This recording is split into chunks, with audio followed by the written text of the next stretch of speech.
Well, hello, kindred spirits. And for those of you who don't know me, I'm Linda Smith Davis, and this is my channel, New England Fine Living. Now, if you came here last week and I was MIA, some of you may have missed my community post that I needed to take a week off to get ready for our family Thanksgiving. And I don't want this video to confuse you because I thought I'd make a post and most of it was done. So I'm going to reference pre-Thanksgiving and Thanksgiving. In a moment, I'm going to show you our actual Thanksgiving. But right now, I'm sitting in the living room and I want to share with you a Tasha Tudor book that I actually took to bed last night with me with a cup of eggnog. And this little story made me remember my childhood and I absolutely loved it. And this book is Becky's Christmas. But this video, I'm going to share some things that I gleaned for inspiration from her books and things I've already done. But right now, let me give you a little snippet of our family Thanksgiving, and then we're going to go do a little foraging.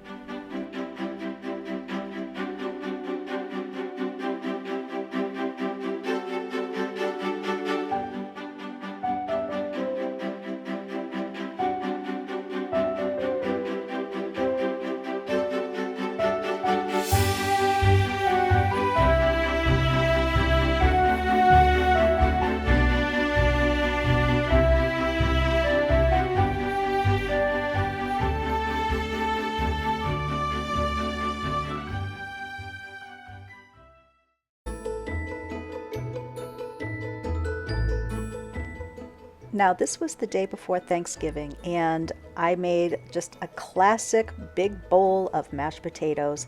And I figured, why not do the peeling in front of the fireplace? And it was so relaxing. As you can see, I had my coffee, I finished up the potatoes, and now I'm going to boil them. And I'm not going to go through the whole process, but it's just a very classic, easy mashed potato. And then I proceeded to make my aunt's cranberry relish. I do have this linked on my website from many years ago.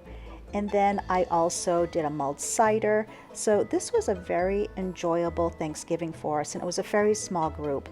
But I just thought I would share a little bit of what I did for Thanksgiving, and then the rest of the previous week is going to be in this video.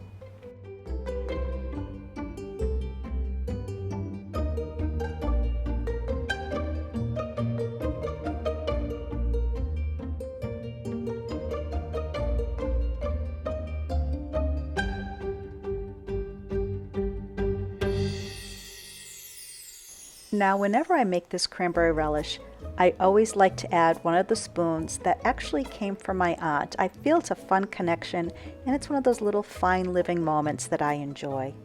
And then I also made a mulled cider. I had a packet that all I needed to do was add it to cider, and I did some orange slices and apple and cinnamon. And then here's a little before what the kitchen looked, well, this isn't actually the kitchen, but what our table looked like. But this is what my kitchen looked like after. You can tell we had fun. But that was it for the night. After the guests went home, it was time for me to clean up and then take a little relaxation break.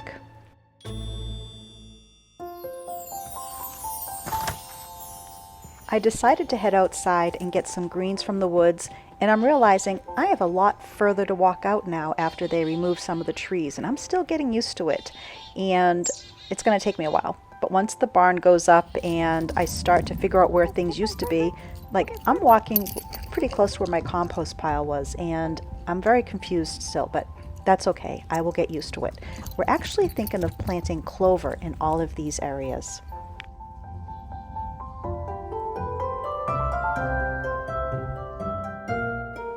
Now, there are a lot of trees that fall in the woods, and I'm going to show you some in a while, but I'm collecting some birch bark.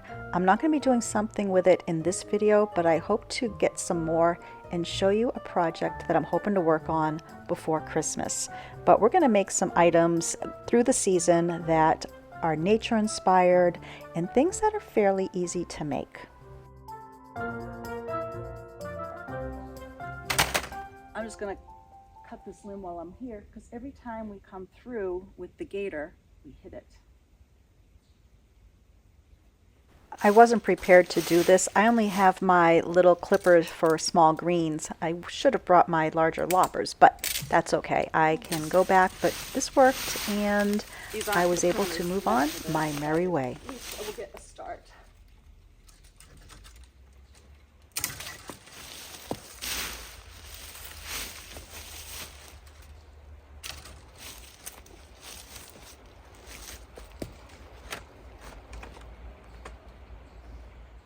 Here's a tiny little princess pine. I'm not going to cut that, but my mother used to make garlands out of princess pine. It was so beautiful.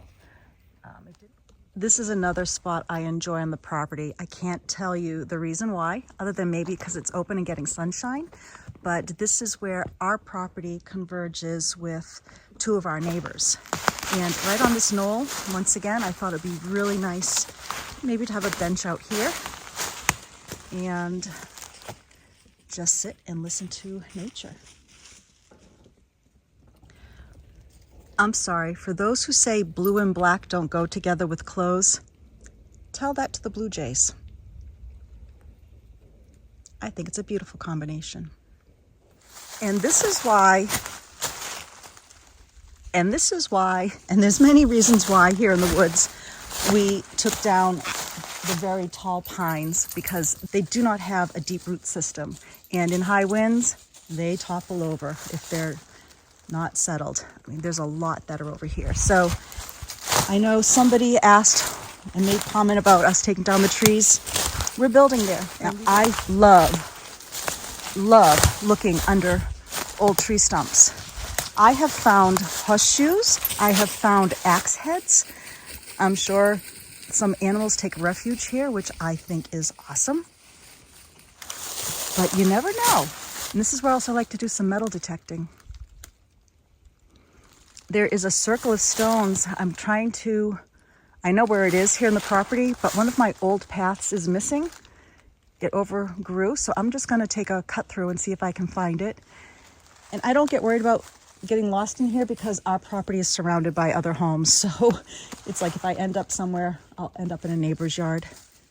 Yep, this is my old path because I see an old burled piece here that I recognize. I can't wait to show you the bowl my brother-in-law made, but it would have been made with something like this, a growth that's on a tree.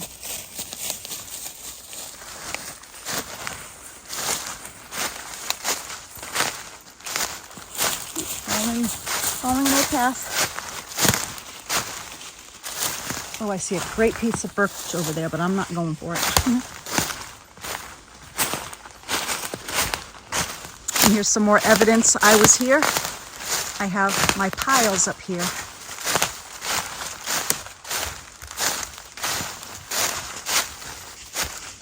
I made piles all through the woods when I was cleaning paths. And I need to cut this tree that's fallen because that's going to the path right there. I found this the other day, and this is off of one of the paths that I was following. There is a really perfect circle of rocks here. Once again, I'm going to come out with the metal detector. Now, this could be made by nature, sure. But when I started clearing it, it is just, it's a diameter. There's nothing else around it. So this may have been a fire pit in the past when they were clearing trees way back when. I don't know, but I am going to be doing a little digging around here. I'm looking forward to coming out here and cleaning this off and getting my metal detector. I couldn't help myself. I was here. I decided just to play for a few seconds, which ended up turning into a few minutes. And I literally forgot at one point that the camera was still running and I was having way too much fun. But I did get back on track, don't worry.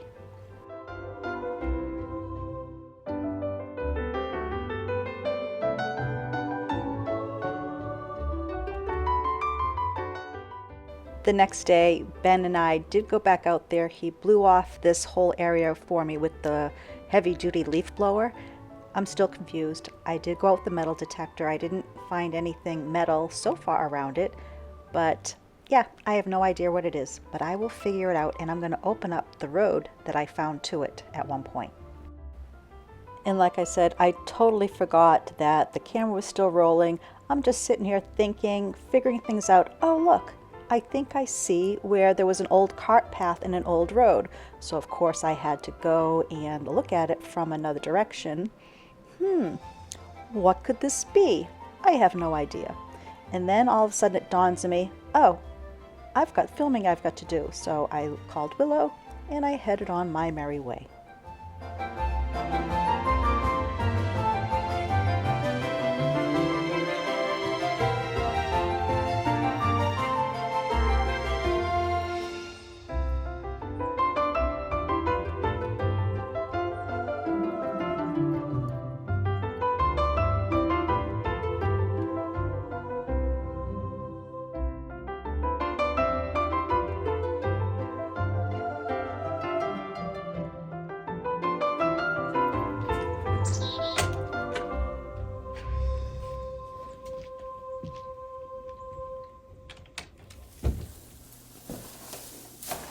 Well, it's getting to be that time of year, and I'm looking forward to decorating Sugarwood with a lot of naturals mixed in with a lot of faux.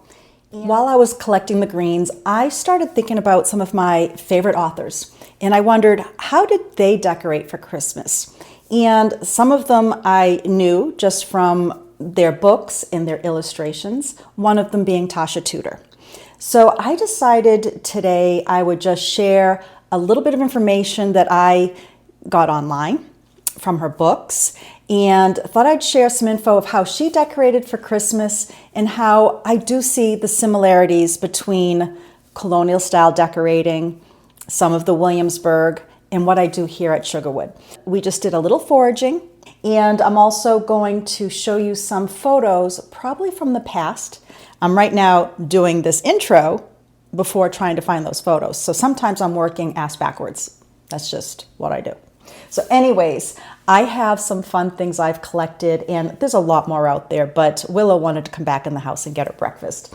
I did grab some bark from a fallen tree, and in the past I found some very thin bark, and I was able to cut stars out of it and make some Christmas ornaments. This is fairly old and quite stiff, so I'm not sure if I'll be able to make anything of it, but I did grab it. And then I did grab a few pieces of princess pine. I left most of it out there, and there's not a lot in our woods, but I'm going to tuck some of this amongst the apples and oranges so that I can just have a little pop of green for Thanksgiving, just kind of transitioning over between the two holidays. For me, even though this is a week before Thanksgiving, we're going to be hosting this Saturday. So right now it's Wednesday. I still have to go shopping, but I'll be making a few of my favorite things. I have a small Thanksgiving group coming this week, so it's going to be a lot more casual, and I'm sort of looking forward to it. I did it on a Saturday so most of our kids could get together, but unbeknownst to me, some were working, some already had plans at their partners' houses, or they're doing things, so that's what happens sometimes. But we're still going to do something next Thanksgiving as well. Ben and I are going to be doing something. So that's a whole other story. Maybe I'll share that with you the following week. But right now, let's go over a few things that Tasha Tudor would do for her Christmas decorating and her holidays. Now, I thought I would share a little bit that I learned about Tasha Tudor. And a lot of it has come from my looking at a few of her children's books. And one thing I never even knew before was that a lot of her artwork, a lot of her books, used her own home as inspiration and her family members. So when I went through a lot of these children's books, I saw the same mantle and the pewter.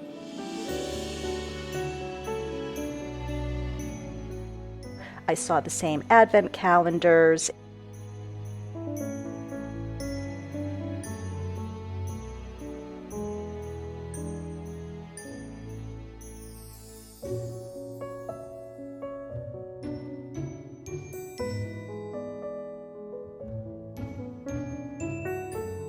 Paper cones that were popular in the late 1800s for Christmas decor was seen in almost all of her books, and she used them in her garlands, in her trees, and in some of the borders.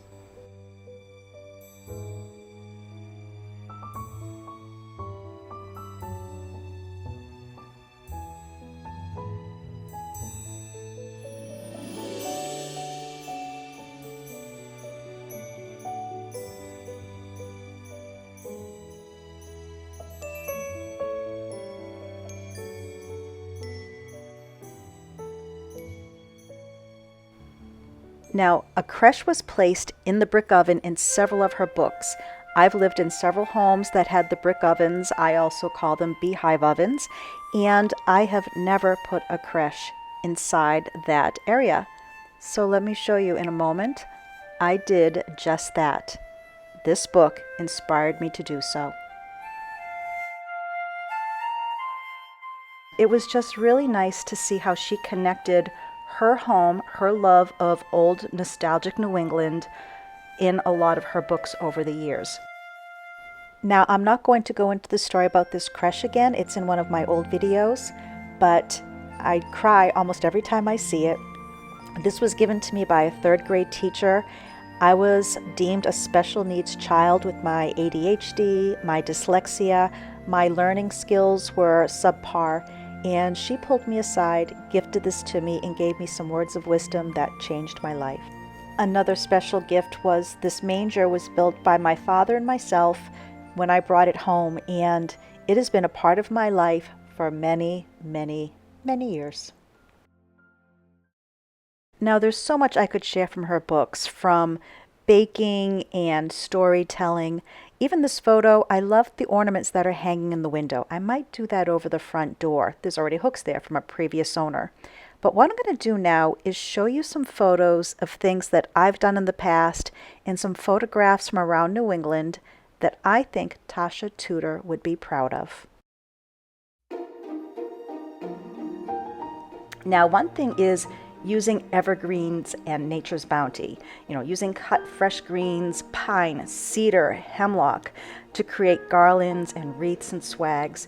You can decorate your mantles, doorways, and banisters with these natural elements. Incorporate other things from outside, pine cones, berries, and dried orange slices for an old world touch. And hand gather elements like twigs, seed pods, and moss to bring the outdoors in.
And then you have possibly handmade ornaments, paper chains and paper stars. A lot of this was inspired by the Victorian traditions.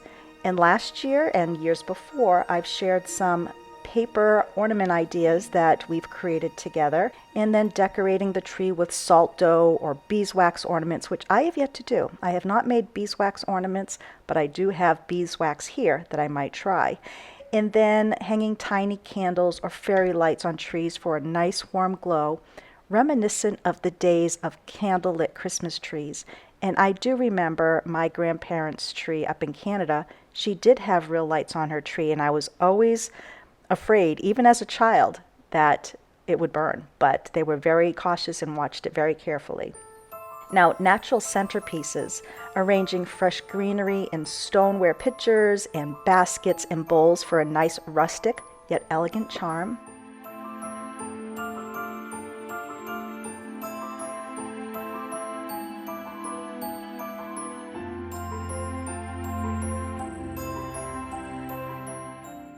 Include bowls of apples and nuts and dried fruits as centerpieces. I also like to put in the pineapples and fruits.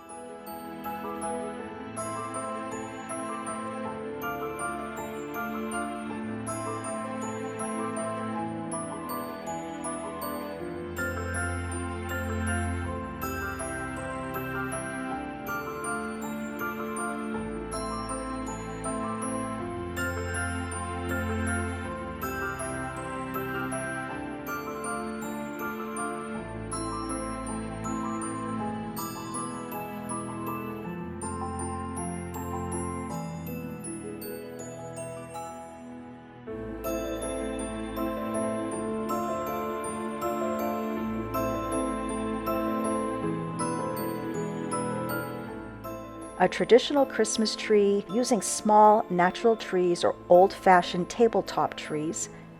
Decorate sparingly with natural and handmade items and leaving space for the tree's natural beauty to shine through. Under the tree, place a simple container like a wood box or a ceramic pot. And if you remember last year, I did a little live tree in the dining room and I put it in an ironstone pot. Now, something I learned was that with water in that pot for so long, it actually seeped and I was surprised. So if I do this again, I'll put a watertight pot inside of another stoneware pot. Gift wrapping. Wrap gifts in plain craft paper, fabric, tie it with twine and ribbons in classic colors like red, green, and cream. Add sprigs of evergreen, cinnamon sticks, or dried lavender for embellishment. Include handwritten notes or tags for a personal touch.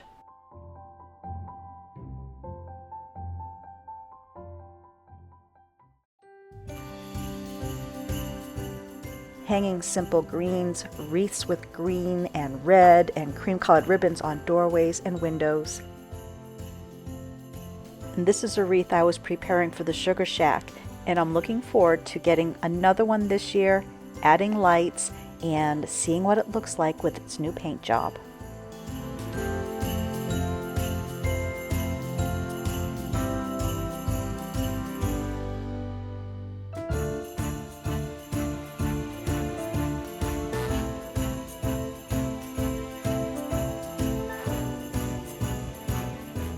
The little tree I did last year for the butler's pantry is full of dried herbs from the garden. Now some of the video and photos coming up, some are from my home and some are from my travels such as Wickford, Rhode Island, Newport, Rhode Island, Portsmouth, New Hampshire, Sturbridge Village in Massachusetts, and I'm probably missing a couple more.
An old world table setting, using vintage or mismatched china and silverware for holiday meals, laying a runner made of burlap or homespun fabric down the center of a table, and using beeswax candles and evergreen sprigs at each setting.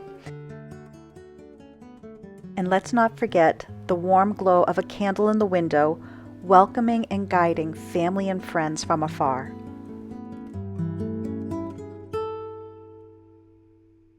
Now here is a bow DIY I found in one of my old videos, and it was at the end of a video, so some of you may have not seen this, and if you're looking to make bows, this is one of many ways of doing it, but this is a very easy way with that. Here's my DIY for an easy but elegant bow. Let me share how I make this bow. Now, bows are my nemesis, and I can make them, and I usually use wired ribbons so that I can manipulate them to look even prettier from afar. But this way I have found is fairly easy. So let me show you what I do. I first make a loop, and think of it if you're making a paper chain as a kid. You're going to loop over a little bit extra so that you can hold it with your fingers. Sometimes I pinch it, like this is a very thick ribbon and it's wide, so I'm just pinching it there. You can see the little extra tab inside. And then you want to make sure that all of your outside ribbon is the same. So I'm going to twist it and then wrap. Once again, I've got the velvet on the outside. I have another ribbon that I tried earlier to show you, but I really think this thick velvet ribbon will be a bit easier to see. I'm twisting it, and then I'm going to make a loop. And this way you can pretty much see if the loops are the same size. Now at this point, if you want to just have 2 loops, you would loop this up, attach, and then cut right there at the bottom. But I'm going to keep going. I'm going to twist and then bring it up again, and I'm holding it there with my fingers on the inside of that loop. I'm never letting go inside that center loop area, or else my whole bow would fall apart. I'm going to give one twist, and I'm looping around, grabbing it with my fingers in the back, and I'm trying to see if all my loops there are the same width. Another twist, and then loop under.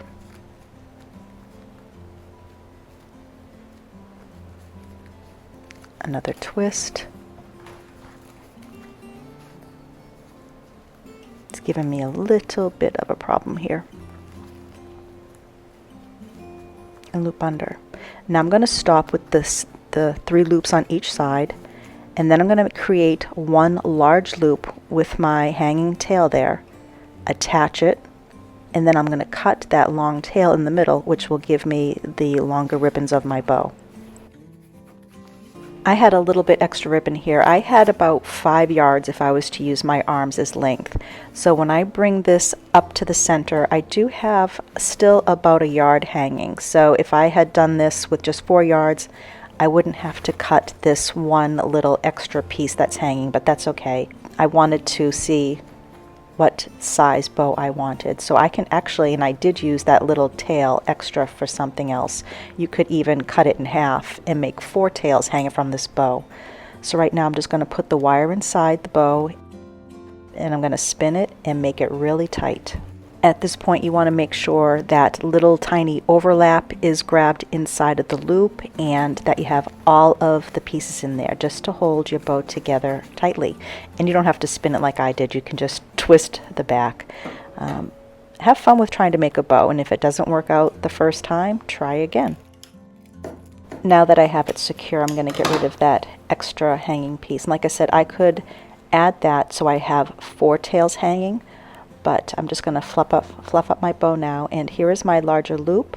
I'm going to cut it, make it my 2 tails, and for this one I'm just going to do my angled cuts, and I'll show you in a minute how I do my fishtail cuts on a different ribbon. You need some really good scissors. This ribbon actually has like a beaded edge, so I have my heavy duty cutting scissors here. So I'm just starting at my outer corner and going upward, and I'm going to do the same on the other side. And once I'm done, I'm just going to give it a bit of fluffing, adjust my loops, and it's ready to be adorned onto a piece of furniture, a gift, a wreath, a sled, whatever I choose to put it on.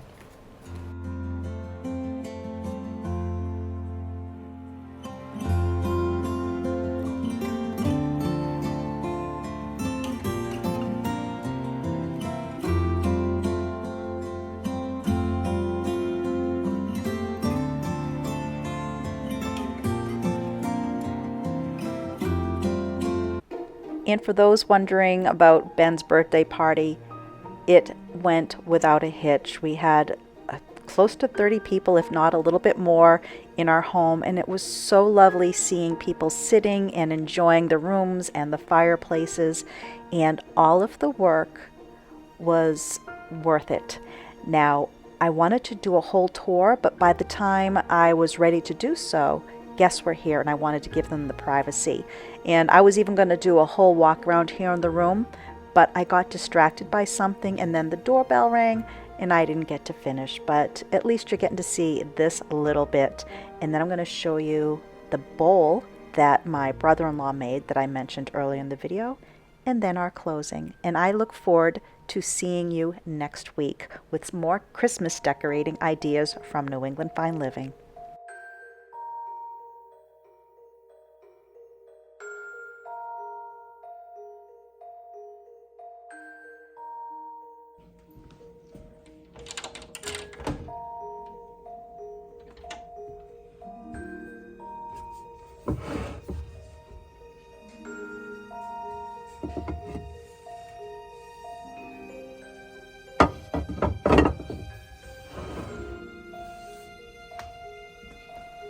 Don't forget to join me next Sunday for more cozy Christmas decorating ideas. And if you haven't subscribed or hit that notification bell, please do so, because that's how I let people know if videos are delayed or if we're skipping a week. Bye now.